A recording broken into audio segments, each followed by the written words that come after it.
ದಾವಣಗೆರೆ ಕ್ಷೇತ್ರದ ಮತದಾರ ಬಂಧುಗಳು, ಪಕ್ಷದ ಮುಖಂಡರು, ಕಾರ್ಯಕರ್ತರು, ಹಿತೈಷಿಗಳಿಗೆ ನನ್ನ ನಮಸ್ಕಾರಗಳು.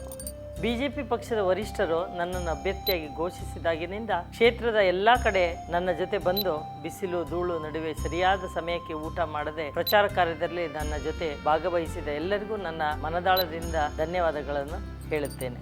ಪ್ರತಿಯೊಬ್ಬರು ನಿಮ್ಮ ಮನೆಯವರು, ಸ್ನೇಹಿತರು, ಅಕ್ಕಪಕ್ಕದ ಮನೆಯವರು, ಪರಿಚಯಸ್ಥರಿಗೆ ಬಿಜೆಪಿಯ ಕಮಲದ ಗುರುತಿಗೆ ಮತ ಹಾಕುವಂತೆ ಮನವೊಲಿಸಿ. ಕಳೆದ 10 ವರ್ಷಗಳಲ್ಲಿ ಮೋದಿಜಿ ನೇತೃತ್ವದ ಬಿಜೆಪಿ ಸರ್ಕಾರ ಮಾಡಿರುವ ಸಾಧನೆಗಳ ಬಗ್ಗೆ, ಇಡೀ ವಿಶ್ವದಲ್ಲಿ ಭಾರತದ ಕೀರ್ತಿ ಗೌರವ ಹೆಚ್ಚಾಗುವಂತೆ ಮಾಡಿದ ಬಗ್ಗೆ ನಿಮಗೆ ತಿಳಿದಿದೆ. ಸಂಸದರಾದ ಡಾಕ್ಟರ್ GM ಸಿದ್ದೇಶ್ವರ ಅವರು ಕ್ಷೇತ್ರವನ್ನು ಸಾಕಷ್ಟು ಅಭಿವೃದ್ಧಿಪಡಿಸಿದ್ದಾರೆ. ನಾನು ನನ್ನ ಶಕ್ತಿ ಮೀರಿ ಅಭಿವೃದ್ಧಿ ಮಾಡಲು ಬದ್ಧವಾಗಿರುತ್ತೇನೆ. ಜಾಣ್ಮೆಯಿಂದ ಮತ ಚಲಾಯಿಸಿ. ಮೇ 7ರಂದು ಕ್ರಮ ಸಂಖ್ಯೆ 1 ಕಮಲದ ಗುರುತಿಗೆ ತಪ್ಪದೆ ಮತ ಚಲಾಯಿಸಿ. ಜೂನ್ 4ರಂದು ಫಲಿತಾಂಶದ ದಿನ ಕಮಲ ಹರಳಿ ಕಂಪು ಹರಡುವಂತೆ ಇತಿಹಾಸ ಸೃಷ್ಟಿಸೋಣ.